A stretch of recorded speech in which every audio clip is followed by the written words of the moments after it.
Yo, what's up YouTube? Quick video. So I'm just going to show y'all how I'm going to make my this Borg-Warner Turbosmart dual port internal wastegate work with my Evo 9 turbo. The Evo is getting dynoed.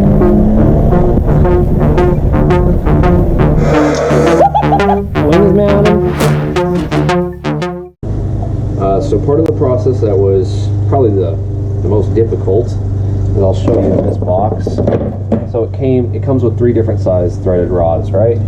And they've got the other ones in the car. Okay, so this side it threads in, but finding this is a weird thread pitch, and it's not the same thread pitch as this side. I think this is smaller because it's actually on the Borg-Warner turbo meant to go through the middle of the wastegate pin on the flap, and then you nut the back of it, and I think that the whole thing rotates. So I went on and I ordered off of Turbosmart's website. You know, I measured the length I needed, you know, with this here and the rod from here to here, and then I found out what size clevis I need, which for me was a 40 mil, and used some dial calipers on this pin right here, and the pin was almost about 8 mil. So I needed 40 mil with a 8 mil hole to go over for the clevis to clear the throttle body pin. So solved that, but then when I got it, I go to try and put this clevis on, you know, I looked it up and it said it was 1/4 UNF, which is, or 1/4 by 28. But this is a different thread pitch, so it didn't work. It's the same thread pitch as this side that goes on the pivot on the actual wastegate. So I actually got lucky at my local hardware store, and I found 1/4 UNF with universal fine thread, or 1/4 by 28, and I found a 3-foot rod. So now all I got to do is put it on here, close the wastegate valve, and measure from here to here to get the distance, the proper length rod I need. So let's do that. Okay, so something I'm going to do. All right, so this to go into it more, this bracket came with this other single port that I had made into a dual port, but it just didn't have the same sealing properties down here as a true dual port. So what I'm going to do, I noticed when this is here and the clevis is here, it kind of actually hits the turbo here a little bit. So I'm going to just put one washer on each side to space it up and give myself a little more room to clear that flat spot so the rod doesn't hit it. Okay, and so the whole point of this little rotating piece is to pretty much keep this as true and straight as possible. That way you're not breaking the seal down here of the dual port wastegate.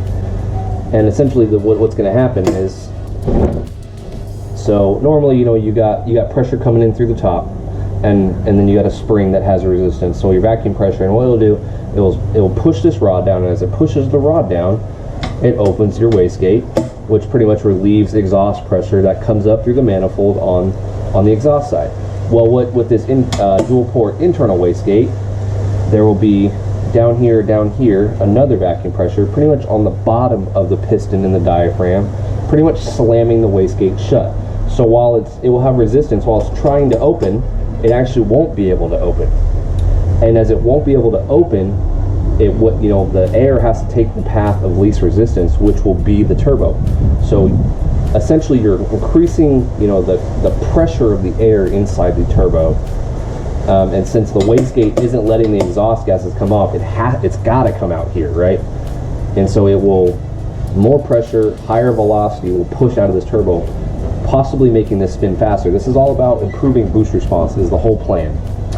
Is it guaranteed? No, I'm not sure. I'm not 100% sure, but Turbosmart thinks it, my tuner thinks it's going to happen, and my turbo builder thinks it's going to happen. And just for reference, I got a buddy in California who's got an STI. Yeah, different setup, but he runs a dual port internal wastegate with a titanium hot side, billet compressor side, and he makes a nasty 550 foot-pounds of torque at 3,000 RPMs. It's absolutely disgusting. So it can be done.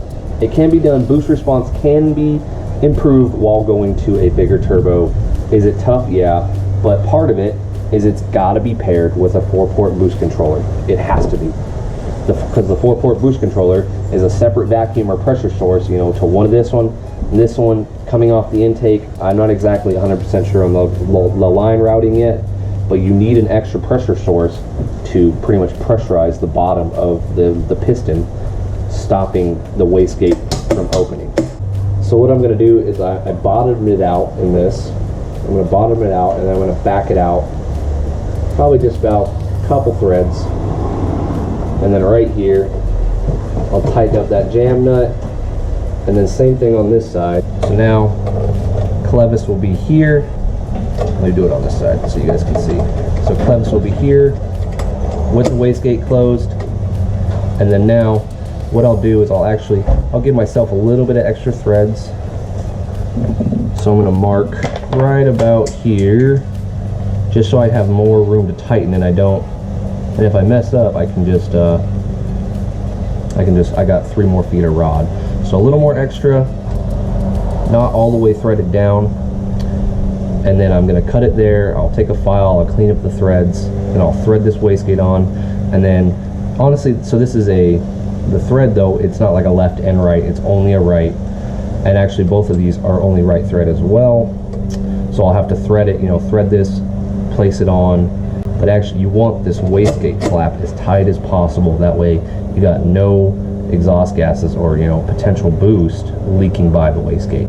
I'm going to use this instead so I don't fuck up the threads as much, because you can do this blade right in between one thread.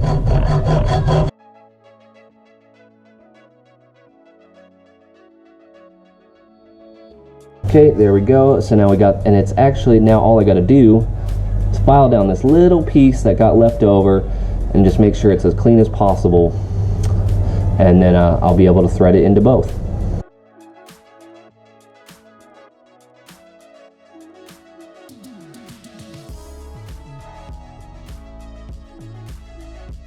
Smooth all that out. Let's see if this threads. There we go. Threads pretty good, no problem. Probably only need one, but I'm going to double duty just for shits and giggles. You know, the nuts are cheap, a couple cents. Thread these down.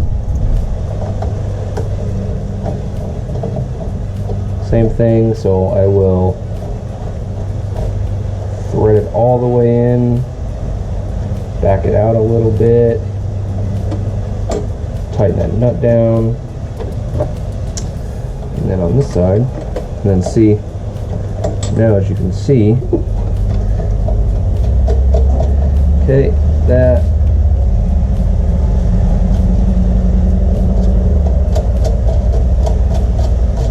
cool. Thread the clevis on, and then here, this one doesn't have to. Okay, so the wastegate is tight there. I can back it out a thread, back it out a thread. Actually, it's really close right there. I might need to use some longer bolts. It's still rubbing right there, and it's not sitting super flush on this thing. So I'll try 2 more washers to just bring this wastegate up just a little bit more and give myself some more space so it can actually not rub that right there, and then it will sit, maybe just this will kind of rotate down a little bit and it will sit more flush there. Alright, so I hit my local Tractor Supply because I realized washers were just not going to cut it. You can also probably go to like an Ace Hardware, whatever like kind of more broad local hardware store you have, but I found these spacer bushings that will go here. And then on the turbo, these were M8 by 1.25 that go to the compressor housing. So go through the bushing and then go through the bushing. Okay, so this should give us the height we need to clear it good, but now and then, as everything, you know, nothing's ever perfect. Now I could possibly, it's still tucked in pretty good, but I do remember on my other wastegate, it was clipping the bottom of the radiator. Okay, so we do not have a lot of clearance, but I mean, goddamn, we got some clearance, okay? It is at least not hitting, so that's cool. Those of course went up in size, probably 14. Okay, no, 13. 13 fits that pretty good, so it just went up 1 bolt size. Cool. Okay, and so now we got a little bit of clearance between, I'll agree it's not a lot, but you got the clearance between the housing right there and the rod, so the rod can move freely. The wastegate flap is tight, which is nice. You got the 2 spacers, just putting it up. Everything looks all right. Now what I'll do is I'm just gonna throw it into the car with one bolt going through the exhaust header. I'll throw on the O2 housing as well, and I'll just make sure that when because right here is where it was clipping the bottom of the radiator, so maybe I might have to put radiator in first and then drop in the turbo kit and put in all these bolts through the housing. So we'll see how that goes. All right, so got it on the car, and yeah, I put the wastegate ports in a bad spot because they'll pretty much still run right, you know, they're gonna hit the radiator.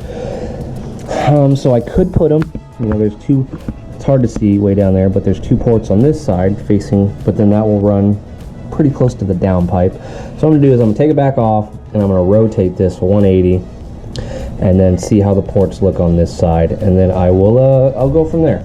So as you can see, the wastegate is barely not touching the radiator. I'm okay with that. You can see that the fitting is pointing right into the fan shroud. That's kind of irritating. I do have some 90-degree push locks that I can put there. Sorry, I know this is kind of sucky. So I'm going to put some 90-degree push locks to replace both of those. Alright, so it's back in. Let's do a check. Get some lighting from the side. I'll go down underneath too. So you can see that there's that push lock there at a 90. So it will get, you know, it is almost barely touching, and actually the bottom push lock is touching the fan shroud, but that's not the end of the world. And then if you can see, we got just a little bit of clearance between the wastegate and the radiator. I might need to order a coil rad, even like 7 style anyway, that way I can put the neck over here like they have it to get it away from the header or exhaust manifold. Alright, so there's the other, yes, like when it's on it's so damn bright. So there's the other push lock, just barely rubbing the housing. I mean, man, I'm pretty torn. Like, so if I rotate this thing 180, it will literally put the 2 things back in the exact same position.